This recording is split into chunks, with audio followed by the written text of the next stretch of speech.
O Capitão Mendonça, de Machado de Assis, voz Iba Mendes.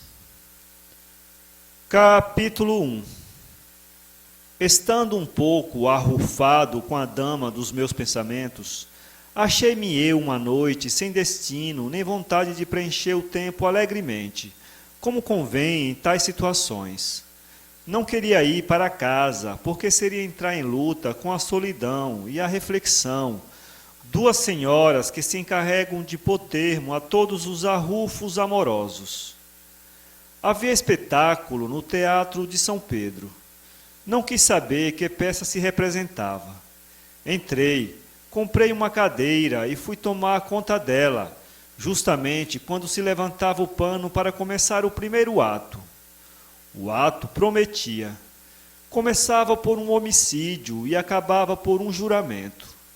Havia uma menina que não conhecia pai nem mãe e era arrebatada por um embuçado que eu suspeitei ser a mãe ou o pai da menina. Falava-se vagamente de um marquês incógnito e aparecia a orelha de um segundo e próximo assassinato na pessoa de uma condessa velha. O ato acabou com muitas palmas. Apenas caiu o pano, houve a balbúrdia do costume. Os espectadores marcavam as cadeiras e saíam para tomar ar. Eu, que felizmente estava em lugar onde não podia ser incomodado, estendi as pernas e entrei a olhar para o pano da boca, no qual, sem esforço da minha parte, apareceu a minha arrufada senhora, com os punhos fechados e ameaçando-me com olhos furiosos. Que lhe parece a peça, senhor Amaral? Voltei-me para o lado de onde ouvira proferir o meu nome. Estava à minha esquerda um sujeito, já velho, vestido com uma sobrecasaca militar e sorrindo amavelmente para mim. Admira-se de lhe saber o nome? Perguntou o sujeito. Com efeito, respondi eu. Não me lembro de o ter visto. A mim nunca me viu. Cheguei ontem do Rio Grande do Sul. Também eu nunca o tinha visto e, no entanto, conheci-o logo. Adivinho, respondi. Dize-me que me pareço muito com meu pai. Conheceu-o, não? Pudera. Fomos companheiros de armas. O coronel Amaral e o capitão Mendonça passavam no exército por ser a imagem da perfeita amizade. Agora me recordo de que meu pai me falava muito no capitão Mendonça. Sou eu. Falava-me com muito interesse. Dizia que era o seu melhor e mais fiel amigo. Era injusto o coronel, disse o capitão, abrindo a caixa de rapé. Eu fui mais do que isso. Fui o único amigo fiel que ele teve. Mas seu pai era cauteloso. Talvez não quisesse ofender ninguém. Era um tanto fraco seu pai. A única rixa que tivemos foi por eu uma noite chamar-lhe tolo. O coronel reagiu, mas convenceu-se, finalmente. Quer uma pitada? Obrigado. Admirou-me que o mais fiel amigo de meu pai tratasse tão desdenhosamente a sua memória, e entrei logo a suspeitar da amizade que os ligara no exército. Confirmou-me esta suspeita a lembrança de que meu pai, quando falava no capitão Mendonça, dizia ser um excelente homem, com uma duela de menos. Contemplei o capitão enquanto ele sorvia a pitada e sacudia com o lenço a camisa ligeiramente maculada por um clássico e legítimo pingo. Era um homem de boa presença, gesto militar, olhar um tanto vago, barba de fonte a fonte, passando por baixo do queixo, como convém a um militar que se respeita. A roupa era toda nova e o velho capitão mostrava estar acima das necessidades da vida. A expressão da cara não era má, mas o olhar vago e as sobrancelhas espessas e salientes transtornavam o rosto. Conversamos do passado. O capitão contou minha campanha contra Rosas e a parte que nela tomou com meu pai. A sua conversa era animada e pitoresca. Lembrava-se de muitos episódios, Entremeava tudo com anedotas engraçadas. Ao cabo de 20 minutos, o público começou a inquietar-se com a extensão do intervalo e a orquestra dos tacões executou a Sinfonia do Desespero. Justamente nesse momento, veio um sujeito chamar o capitão para ir a um camarote. O capitão quis adiar a visita para outro intervalo, mas, estando o sujeito, cedeu e apertou minha mão dizendo: "Até já." Fiquei outra vez só. Os tacões cederam lugar às rabecas e, ao cabo de alguns minutos, começou o segundo ato. Como aquilo para mim não era distração nem ocupação, acomodei-me o melhor que pude na cadeira e cerrei os olhos ouvindo um monólogo do protagonista, que cortava o coração e a gramática. Não tardou que fosse despertado pela voz do capitão. Abri os olhos e vi-o de pé. "Quer saber de uma coisa?" perguntou ele. "Eu vou cear, acompanha-me." "Não posso, queira desculpar-me," respondi. "Não admito desculpa. Faça de conta que eu sou o coronel e digo: pequeno, vamos cear." "Mas é que eu espero." "Não espera ninguém." O diálogo provocou alguns murmúrios à roda de nós. Vendo a disposição anfitriônica do capitão, achei prudente acompanhá-lo para não dar lugar a uma manifestação pública. Saímos. "Cear a esta hora," disse o capitão, "não é próprio de um rapaz como o senhor, mas eu cá sou velho e militar." Não repliquei. A falar a verdade, eu não tinha preferência pelo teatro nem por coisa nenhuma. Queria passar o tempo. Conquanto não me arrastasse nenhuma simpatia para o capitão, a maneira por que me tratava e a circunstância de ter sido companheiro de armas de meu pai faziam com que a companhia dele fosse naquele momento mais aceitável que a de outro qualquer. Além dessas razões todas, a vida que eu levava era tão monótona que a diversão do capitão devia encher uma boa página com matéria nova. Digo a diversão do capitão Mendonça, porque o meu companheiro tinha não sei quê no gesto e nos olhos que me parecia excêntrico e original. Encontrar um original ao meio de tantas cópias de que anda farta a vida humana não é uma fortuna? Acompanhei, portanto, o meu capitão, que continuou a falar durante o caminho todo, arrancando-me apenas de longe em longe um monossílabo. No fim de algum tempo, paramos defronte de uma casa velha e escura. "Vamos entrar," disse Mendonça. "Que rua é esta?" perguntei eu. "Pois não sabe? Ó, como anda com a cabeça a juros. Esta é a rua da Guarda Velha." "Ah!" O velho bateu 3 pancadas. Daí a alguns segundos, rangia a porta nos gonzos e nós entrávamos num corredor escuro e úmido. "Então não trouxeste luz?" perguntou Mendonça a alguém que eu não via. "Vim com pressa." "Bem, fecha a porta. Dá cá a mão, senhor Amaral. Esta entrada é um pouco esquisita, mas lá em cima estaremos melhor." Dê-lhe a mão. "Está trêmula," observou o capitão Mendonça. Eu tremia com efeito. Pela primeira vez surgiu-me no espírito a suspeita de que o pretendido amigo de meu pai não fosse mais que um ladrão, e aquilo uma ratoeira armada aos nécios. Mas era tarde para retroceder. Qualquer demonstração de medo seria pior. Por isso respondi alegremente: "Se lhe parecer que não há de tremer quem entre por um corredor como este, o qual haja de perdoar, parece o corredor do inferno." "Quase acertou," disse o capitão, guiando-me pela escada acima. "Quase? Sim, não é o inferno, mas é o purgatório." Estremeci ao ouvir estas últimas palavras. Todo o meu sangue precipitou-se para o coração, que começou a bater apressado. A singularidade da figura do capitão, singularidade da casa, tudo se acumulava para encher-me de terror. Felizmente, chegamos acima e entramos para uma sala iluminada a gás, imobiliada como todas as casas deste mundo. Para gracejar e conservar toda a independência do meu espírito, disse sorrindo: Está feito, o purgatório tem boa cara. Em vez de caldeiras, tem sofás. Meu rico senhor, respondeu o capitão, olhando fixamente para mim, coisa que pela primeira vez acontecia, porque o seu olhar era sempre vesgo. Meu rico senhor, se pensa que desse modo arranco o meu segredo, está muito enganado. Convidei-o para cear, contente-se com isto. Não respondi. As palavras do capitão desvaneceram as minhas suspeitas acerca da intenção com que ele ali me trouxera, mas criaram outras impressões. Suspeitei que o capitão estivesse doido, e o menor incidente confirmava-me a suspeita.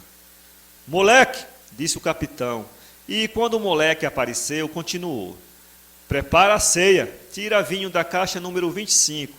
Vai, quero tudo pronto em 1/4 de hora. O moleque foi executar as ordens de Mendonça. Este, voltando-se para mim, disse: Sente-se e leia alguns destes livros. Vou mudar de roupa. Não volta ao teatro? Perguntei eu. Não. Capítulo 2. Poucos minutos depois, caminhávamos para a sala de jantar, que ficava nos fundos da casa. A ceia era farta e apetitosa. No centro campeava um soberbo assado frio. Pastelinhos, doces, velhas botelhas de vinho completavam a ceia do capitão. É um banquete, disse eu. Qual? É uma ceia ordinária, não vale nada. Havia 3 cadeiras. Sente-se aqui, disse-me ele, indicando a do meio, e sentando-se ele próprio na que ficava à minha esquerda. Compreendi que havia mais um conviva, mas não perguntei. Também não era preciso. Daí a poucos segundos saía de uma porta em frente uma moça alta e pálida, que me cumprimentou e se dirigiu para a cadeira que ficava à minha direita. Levantei-me e fui apresentado pelo capitão à menina, que era filha dele e acudia ao nome de Augusta. Confesso que a presença da moça me tranquilizou um pouco.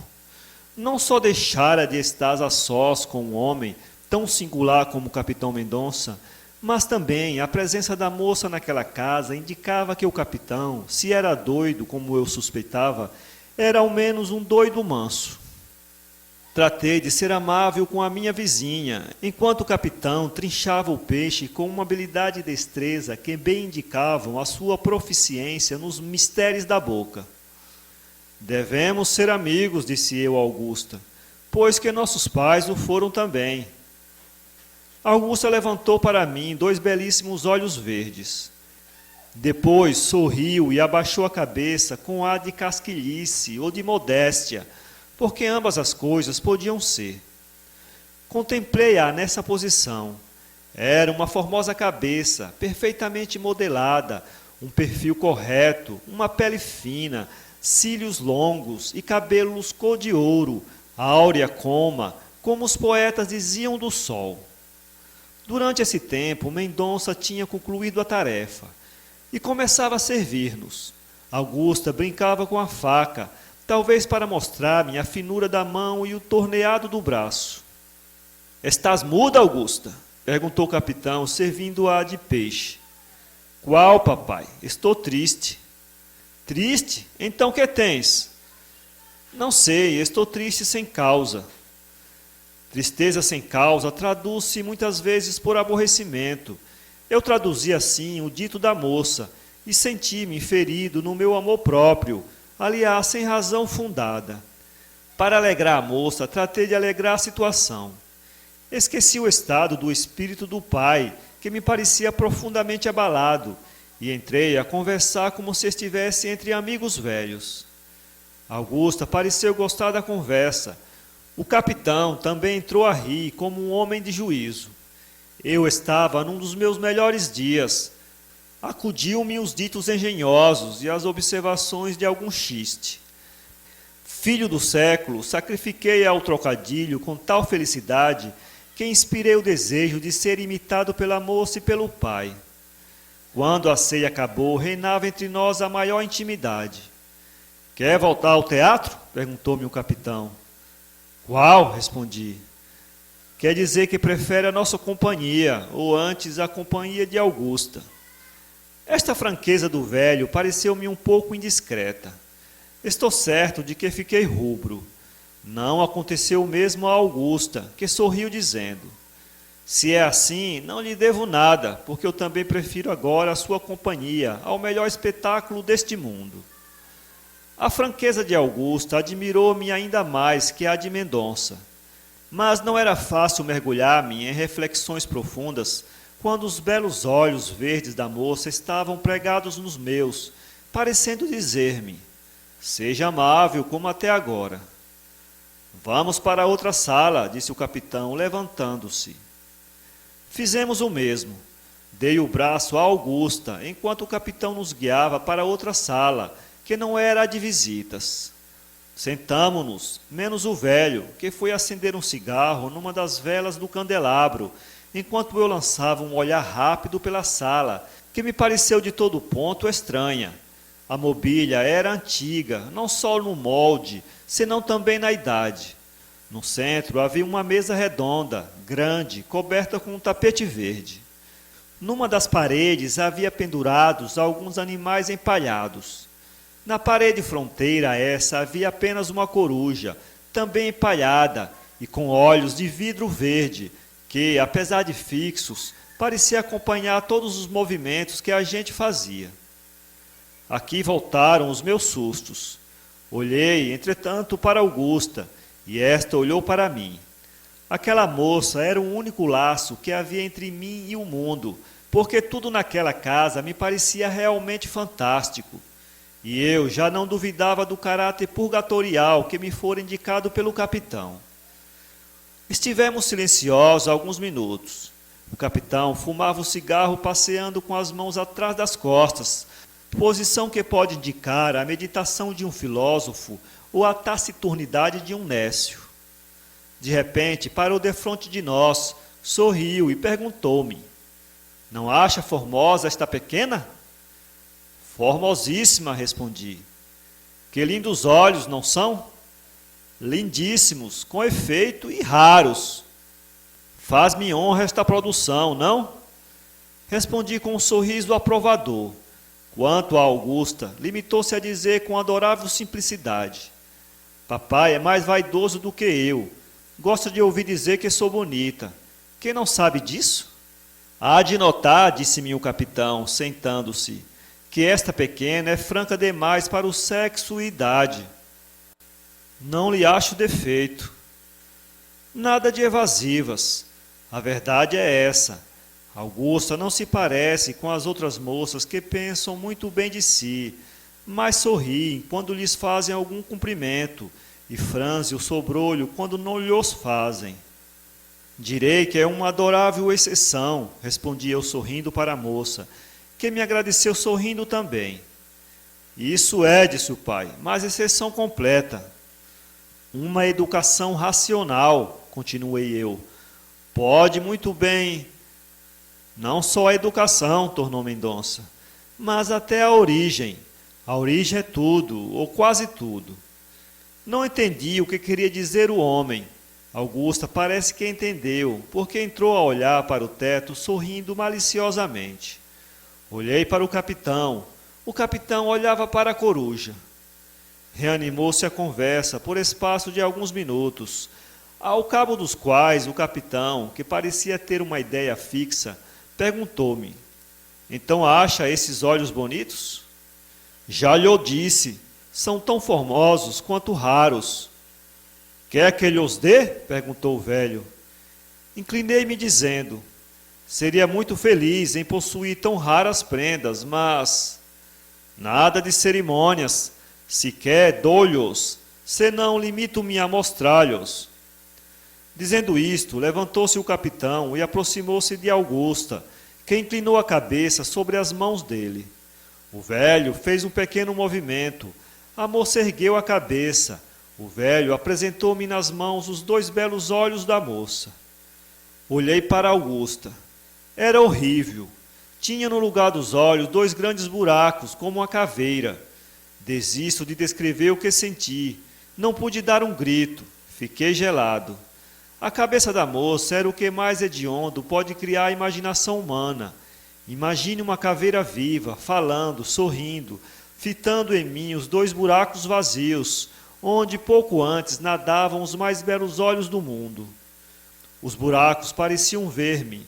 A moça contemplava o meu espanto com um sorriso angélico. Veja-os de perto, dizia o velho diante de mim. Palpe-os, diga-me se já viu obra tão perfeita. Que faria eu se não obedecer-lhe? Olhei para os olhos que o velho tinha na mão. Aqui foi pior. Os 2 olhos estavam fitos em mim.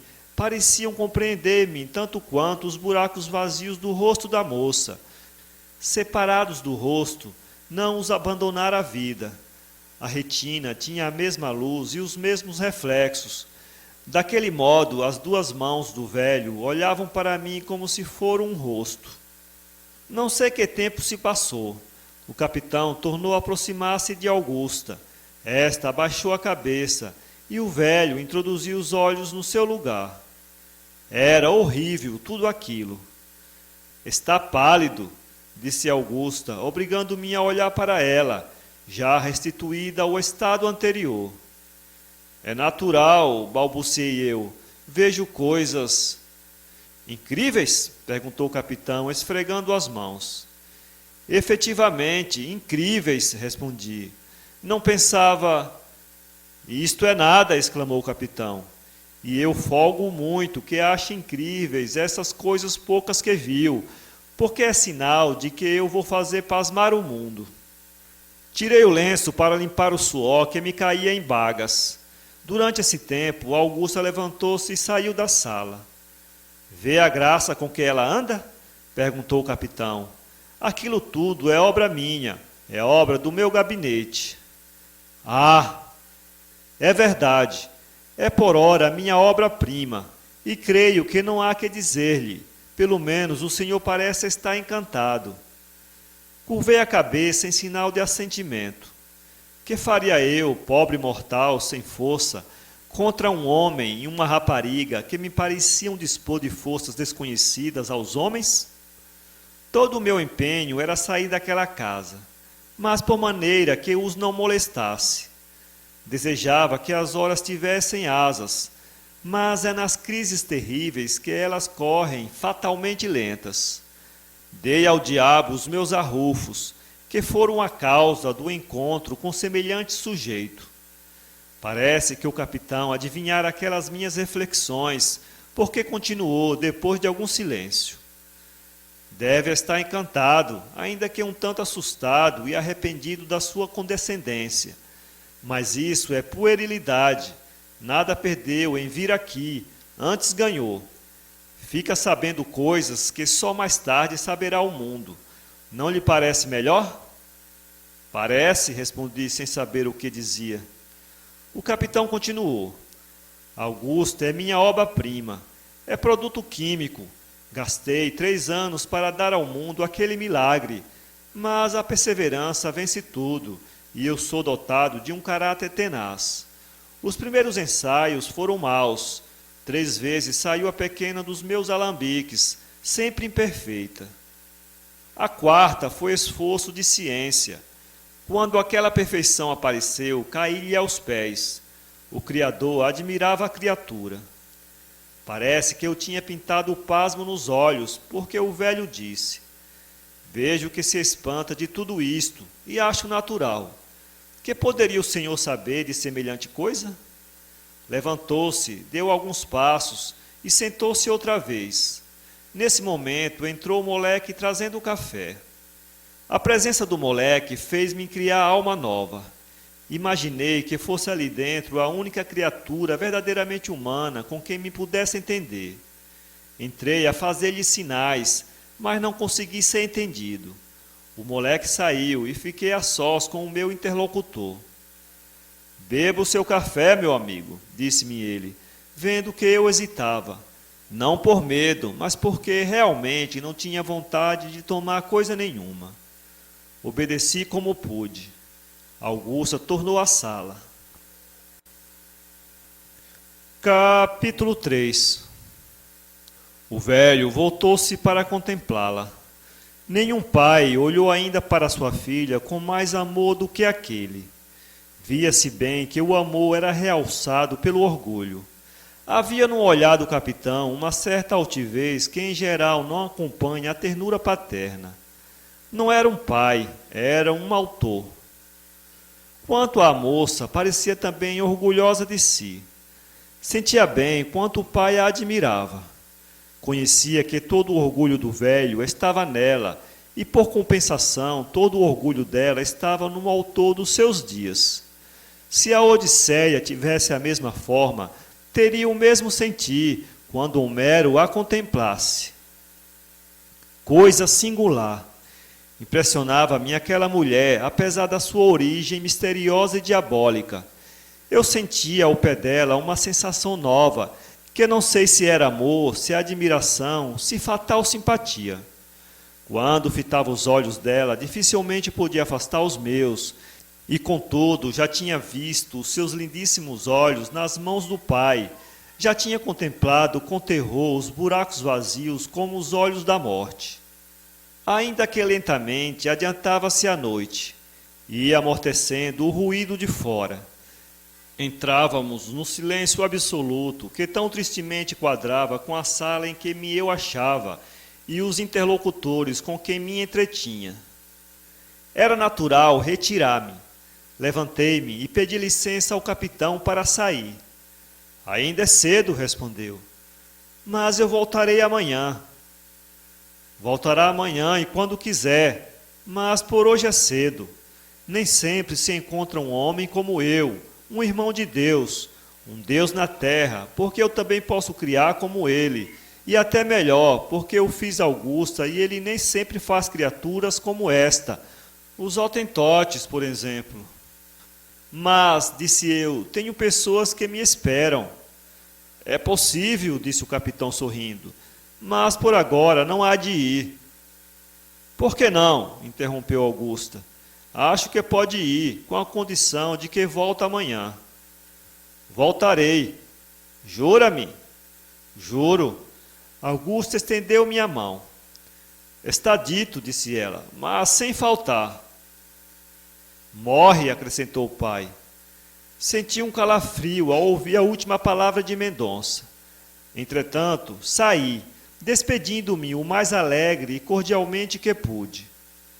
Venha à noite, disse o capitão. Até amanhã, respondi. Quando cheguei à rua, respirei. Estava livre. Acabara-se-me aquela tortura que nunca havia imaginado. Apressei o passo e entrei em casa, meia hora depois.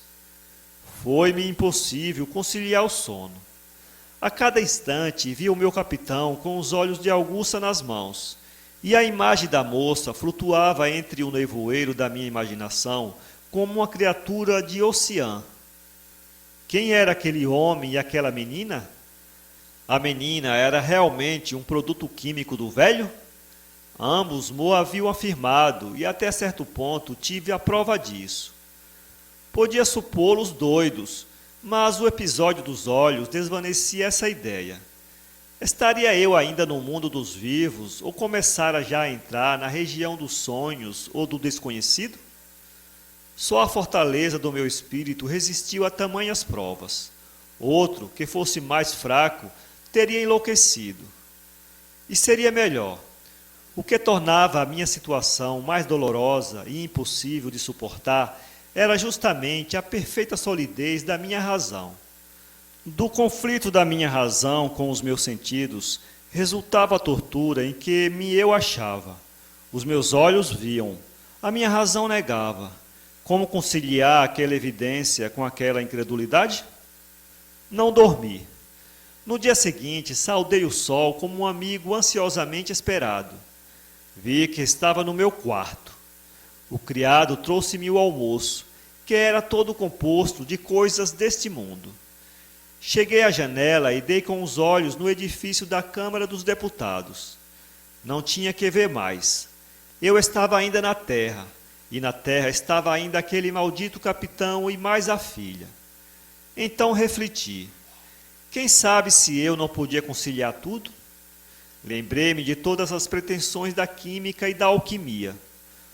Ocorreu-me um conto fantástico de Hoffmann, em que um alquimista pretende ter alcançado o segredo de produzir criaturas humanas.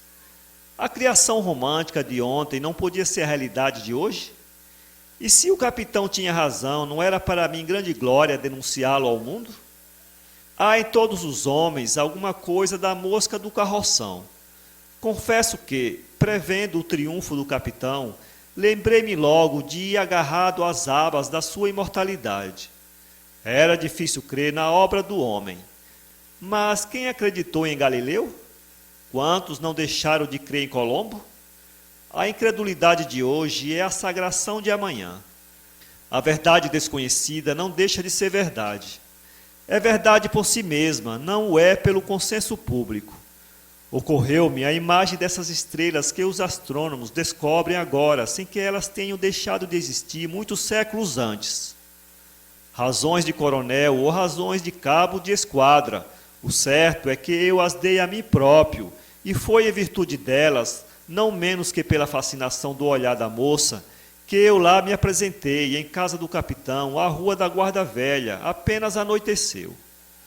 O capitão estava à minha espera. Não saí de propósito, disse-me ele. Contava que viesse e queria dar-lhe o espetáculo de uma composição química. Trabalhei o dia todo para preparar os ingredientes. Augusta recebeu-me com uma graça verdadeiramente adorável. Beijei-lhe a mão como se fazia antigamente às senhoras, costume que se trocou pelo aperto de mão, aliás, digno de um século grave. Tive saudades suas, disse-me ela. Sim, aposto que as não teve de mim. Tive. Não acredito.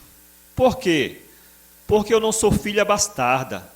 Todas as outras mulheres são filhas bastardas. Eu só posso gabar-me de ser filha legítima, porque sou filha da ciência e da vontade do homem. Não me admirava menos a linguagem que a beleza de Augusta. Evidentemente, era o pai que lhe incutia semelhantes ideias.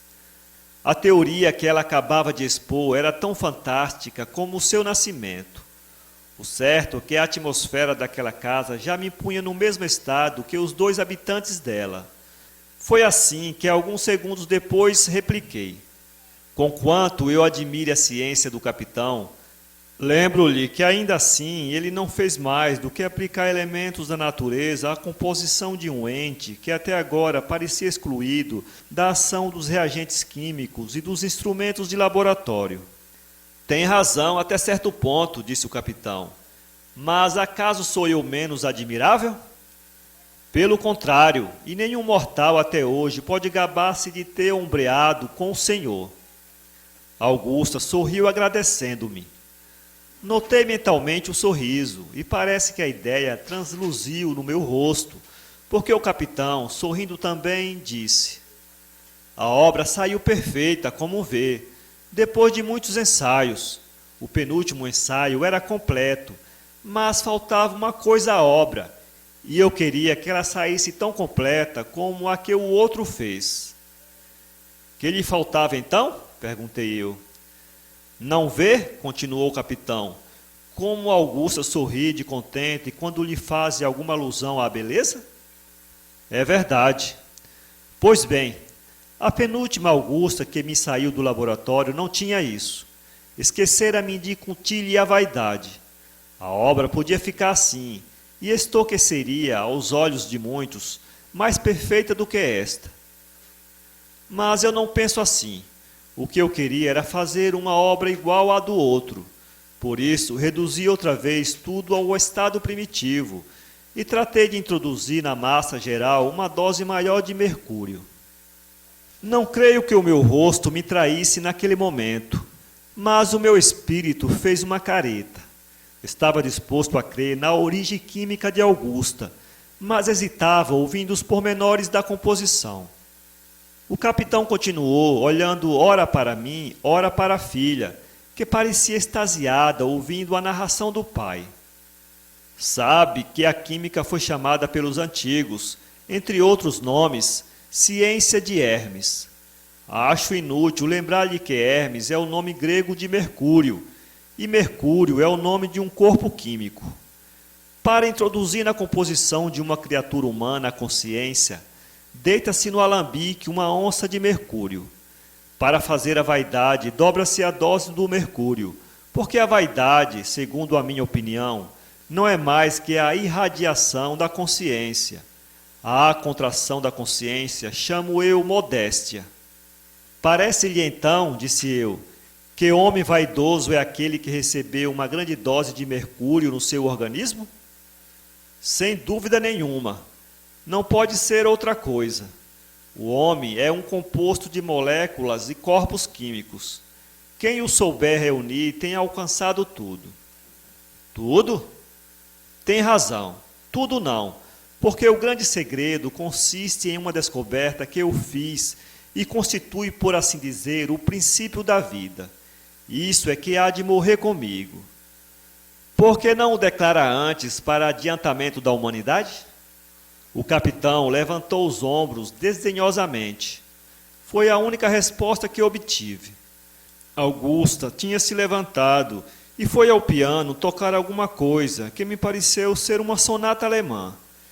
Eu pedi licença ao capitão para fumar um charuto, enquanto o moleque veio receber ordens relativas ao chá. Capítulo 4. Acabado o chá, disse-me o capitão: Doutor, preparei hoje uma experiência em honra sua. Sabe que o diamante não é mais que o carvão de pedra cristalizado. Há tempos tentou um sábio químico reduzir o carvão de pedra a diamante. E li num artigo de revista que conseguiria apenas compor um pó de diamante e nada mais. Eu alcancei o resto. Vou mostrar-lhe um pedaço de carvão de pedra e transformá-lo em diamante. Augusta bateu palmas de contente. Admirado dessa alegria súbita, perguntei-lhe sorrindo a causa. Gosto muito de ver uma operação química, respondeu ela. Deve ser interessante, disse eu. E é. Não sei até se papai era capaz de me fazer uma coisa. O que é? Eu lhe direi depois. Daí a 5 minutos, estávamos todos no laboratório do capitão Mendonça, que era uma sala pequena e escura, cheia de instrumentos competentes. Sentamo-nos, Augusta e eu, enquanto o pai preparava a transformação anunciada. Confesso que, apesar da minha curiosidade de homem de ciência, dividi a minha atenção entre a química do pai e as graças da filha. Augusta tinha efetivamente um aspecto fantástico. Quando entrou no laboratório, respirou largamente e com prazer, como quando se respira o ar embalsamado dos campos. Via-se que era o seu ar natal. Travei-lhe da mão, e ela, com esse estouvamento próprio da castidade ignorante, puxou a minha para si, fechou-a entre as suas e pô-las no regaço. Nesse momento, passou o capitão ao pé de nós, viu-nos e sorriu à socapa. Vê, disse-me ela, inclinando-se ao meu ouvido, meu pai aprova. Ah, disse eu, meio alegre, meio espantado de ver aquela franqueza da parte de uma menina. No entanto, o capitão trabalhava ativamente na transformação do carvão de pedra em diamante. Para não ofender a vaidade do inventor, fazia-lhe eu, de quando em quando, alguma observação, a que ele respondia sempre. A minha atenção, porém, estava toda voltada para Augusta. Não era possível ocultá-lo. Eu já a amava, e por cúmulo de ventura, era amado também. O casamento seria o desenlace natural daquela simpatia. Mas deveria eu casar-me sem deixar de ser bom cristão? Esta ideia transtornou um pouco o meu espírito. Escrúpulos de consciência. A moça era um produto químico. Seu único batismo foi um banho de sulfo. A ciência daquele homem explicava tudo, mas a minha consciência recuava. E por quê? Augusta era tão bela como as outras mulheres, talvez mais bela, pela mesma razão que a folha da árvore pintada é mais bela que a folha natural. Era um produto de arte. O saber do autor despojou o tipo humano de suas incorreções para criar um tipo ideal, um exemplar único. Ar triste. Era justamente essa idealidade que nos separaria os olhos do mundo. Não sei dizer que tempo gastou o capitão na transformação do carvão. Eu deixava correr o tempo, olhando para a moça e contemplando seus belos olhos, em que havia todas as graças e vertigens do mar. De repente, o cheiro acre do laboratório começou a aumentar de intensidade. Eu, que não estava acostumado, senti-me um pouco incomodado, mas Augusta pediu-me que ficasse ao pé dela, sem o que teria saído. Não tarda, exclamou o capitão com entusiasmo. A exclamação era um convite que nos fazia. Eu deixei-me estar ao pé da filha. Seguiu-se um silêncio prolongado. Fui interrompido no meu êxtase pelo capitão, que dizia: "Pronto, aqui está." E efetivamente trouxe um diamante na palma da mão, perfeitíssimo e da melhor água. O volume era metade do carvão que servira de base à operação química. Eu, à vista da criação de Augusta, já me não admirava de nada. Aplaudi o capitão. Quanto à filha, saltou-lhe ao pescoço e deu-lhe 2 apertadíssimos abraços. Já vejo, meu caro senhor capitão, que deste modo deve ficar rico. Pode transformar em diamante todo o carvão que lhe parecer. Para quê? Perguntou-me ele. Aos olhos de um naturalista, o diamante e o carvão de pedra valem a mesma coisa. Sim, mas aos olhos do mundo... Aos olhos do mundo, o diamante é a riqueza, bem sei, mas é a riqueza relativa. Suponha, meu rico senhor Amaral, que as minas de carvão do mundo inteiro, por meio de um alambique monstro, se transformassem em diamante. De um dia para o outro, o mundo caía na miséria. O carvão é a riqueza, o diamante é o supérfluo. Concordo. Faço isto para mostrar que posso e sei, mas não o direi a ninguém, é segredo que fica comigo. Não trabalha então por amor à ciência? Não, tenho algum amor à ciência, mas é um amor platônico. Trabalho para mostrar que sei e posso criar.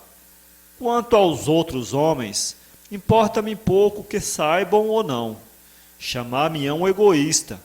Eu digo que sou filósofo.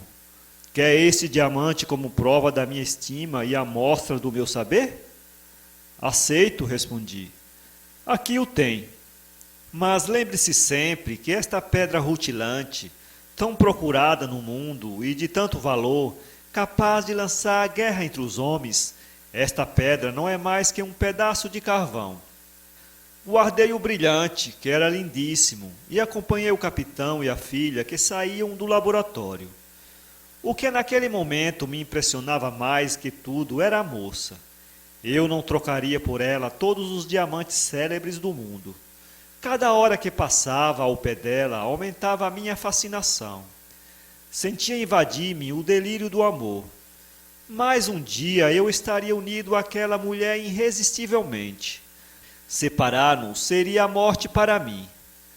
Quando chegamos à sala, o capitão Mendonça perguntou à filha, batendo uma pancada na testa. É verdade. Não me dissestes que tinhas de pedir-me uma coisa? Sim, mas agora é tarde. Amanhã. O doutor aparece, não? Sem dúvida. Afinal, disse Mendonça, o doutor há de acostumar-se aos meus trabalhos e acreditará então... Já creio, não posso negar a evidência. Quem tem razão é o Senhor, o resto do mundo não sabe nada. Mendonça ouvia-me radiante de orgulho. O seu olhar, mais vago que nunca, parecia refletir a vertigem do espírito. Tem razão, disse ele, depois de alguns minutos. Eu estou muito acima dos outros homens.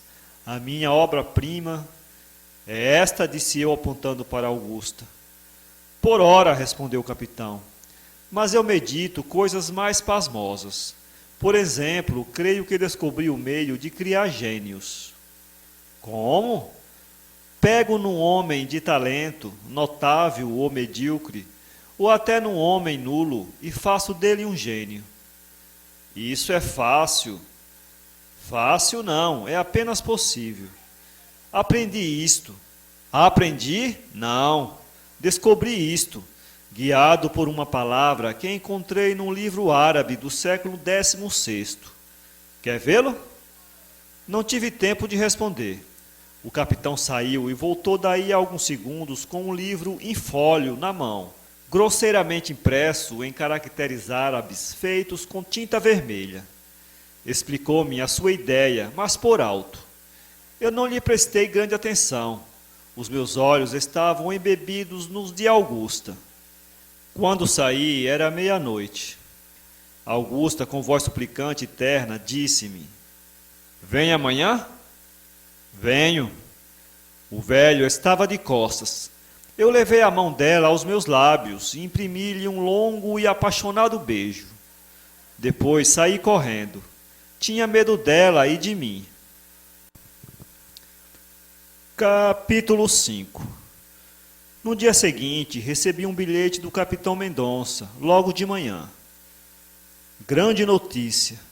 Trata-se da nossa felicidade, da sua, da minha e da de Augusta. Venha à noite sem falta. Não faltei. Fui recebido por Augusta, que me apertou as mãos com fogo. Estávamos sós. Ousei dar-lhe um beijo na face. Ela corou muito, mas retribuiu-me imediatamente o beijo. Recebi hoje um bilhete misterioso de seu pai. Já sei, disse a moça. Trata-se com efeito da nossa felicidade. Passava-se isto no patamar da escada. Entre, entre, gritou o velho capitão. Entramos. O capitão estava na sala fumando um cigarro e passeando com as mãos nas costas, como na primeira noite em que o vira. Abraçou-me e mandou que me sentasse. Meu caro doutor, disse-me ele depois que nos sentamos ambos, ficando Augusta de pé, encostada à cadeira do pai. Meu caro doutor, raras vezes a fortuna cai a ponto de fazer a completa felicidade de 3 pessoas. A felicidade é mais rara coisa deste mundo. Mais rara que as pérolas, disse eu sentenciosamente. Muito mais e de maior valia.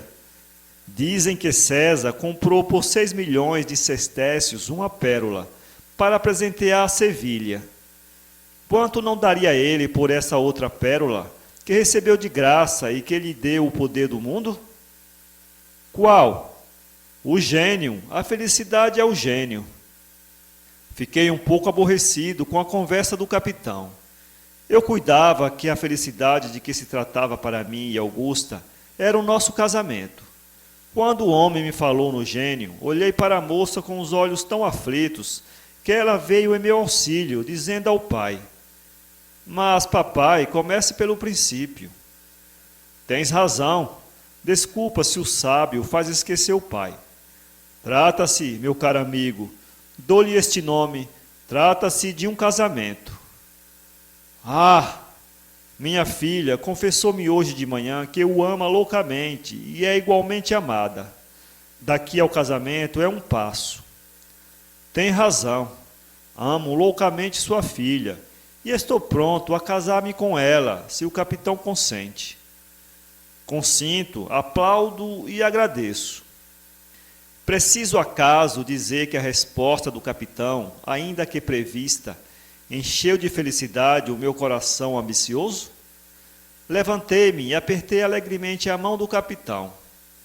Compreendo, compreendo, disse o velho. Já passaram por mim essas coisas. O amor é quase tudo na vida. A vida tem 2 grandes faces, o amor e a ciência.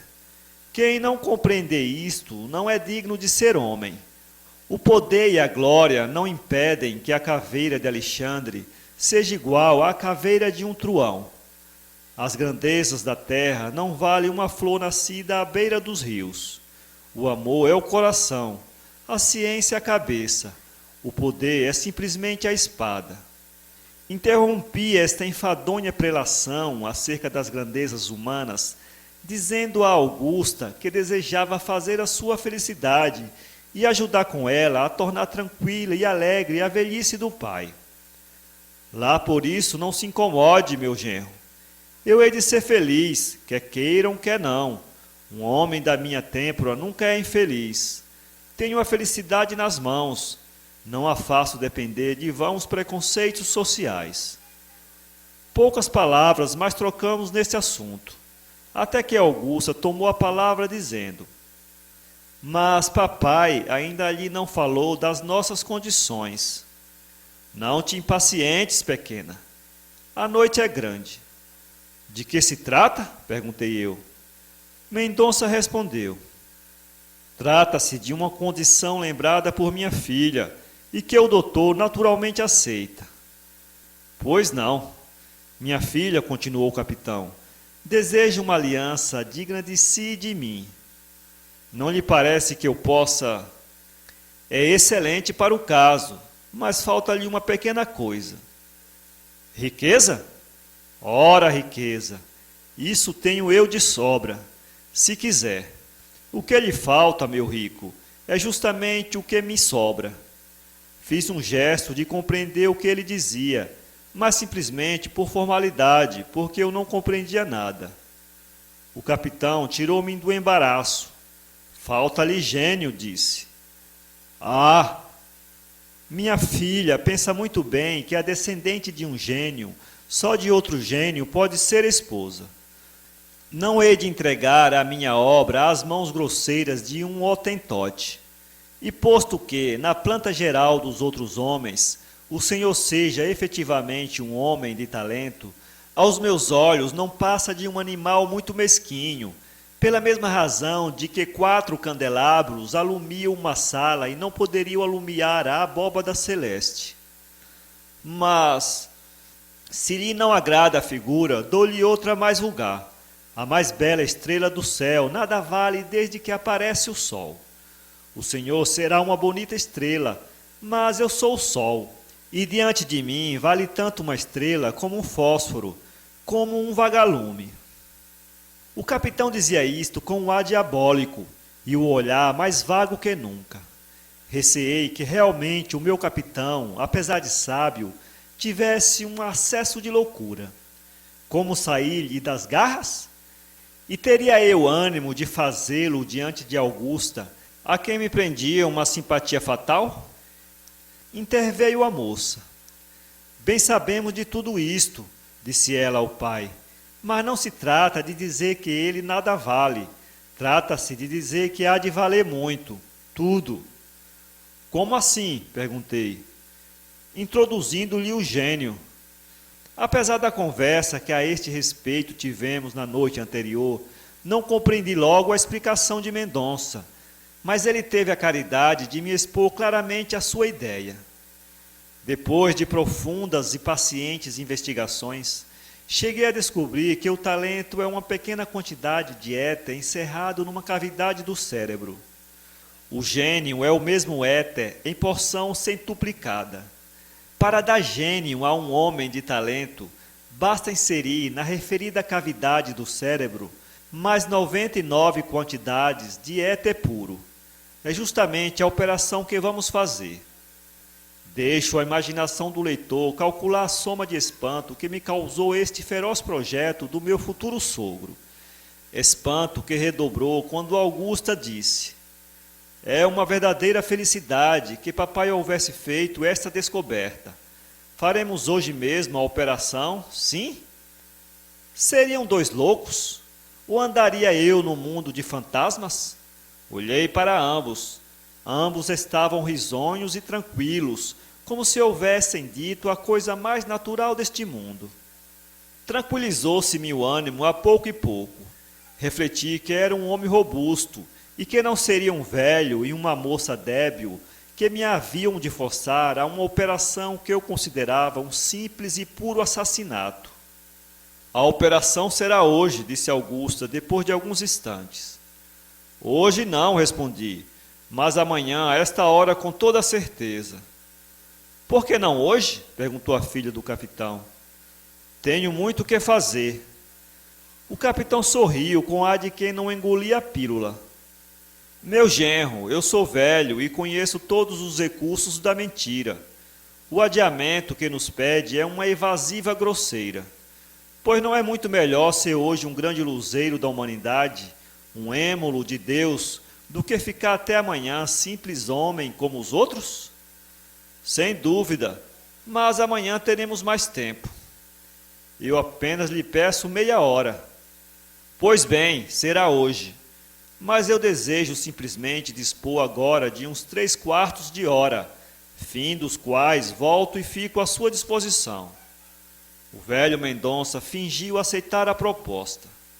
Pois bem, mas para ver que eu não me descuidei do senhor, ande cá ao laboratório ver a soma de éter que pretendo introduzir-lhe no cérebro.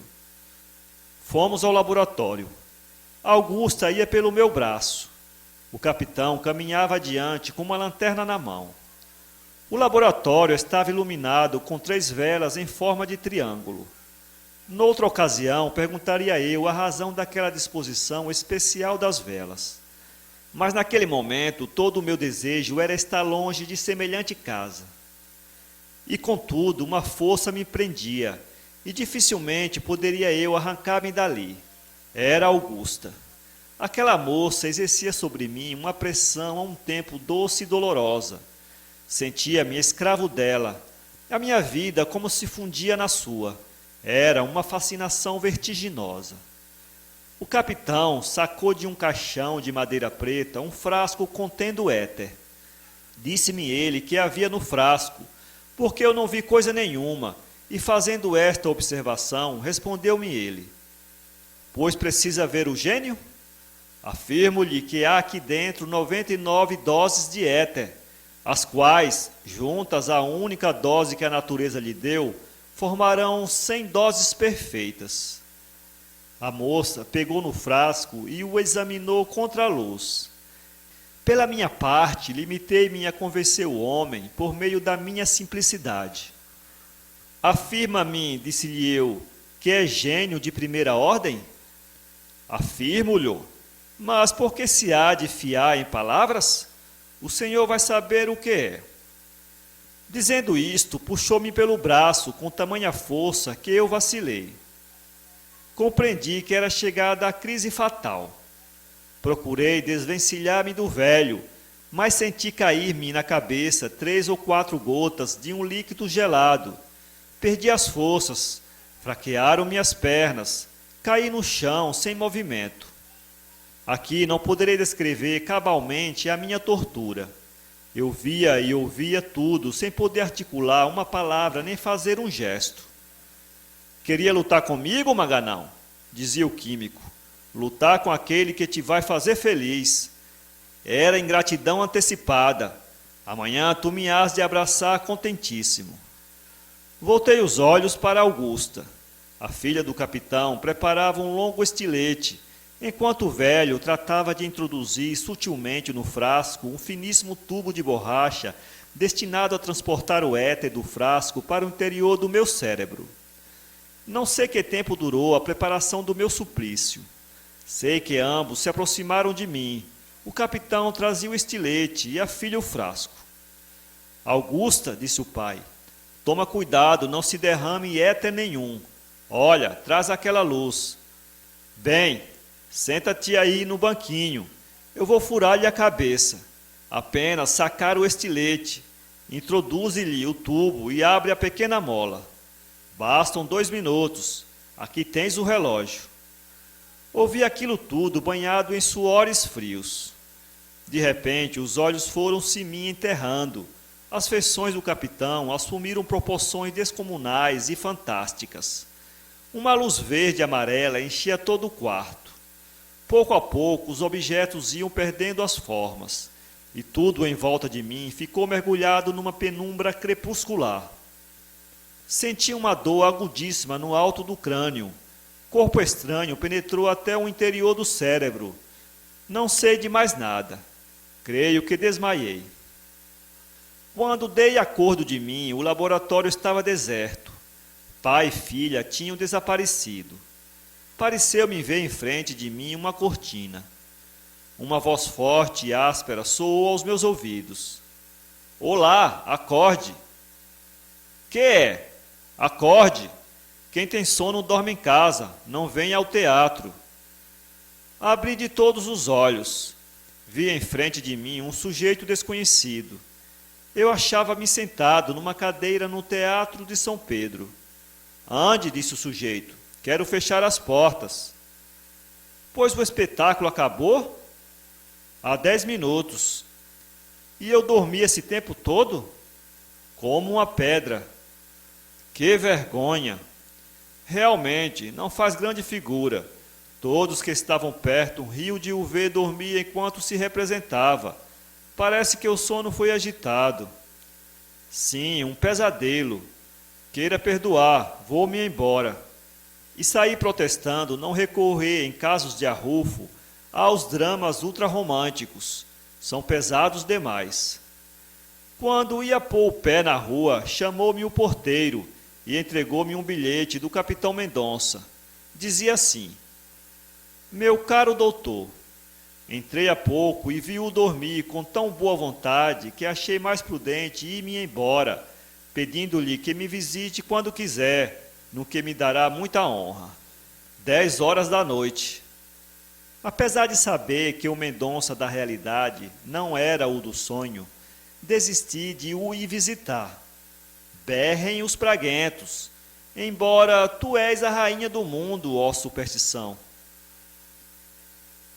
São Paulo, 2017.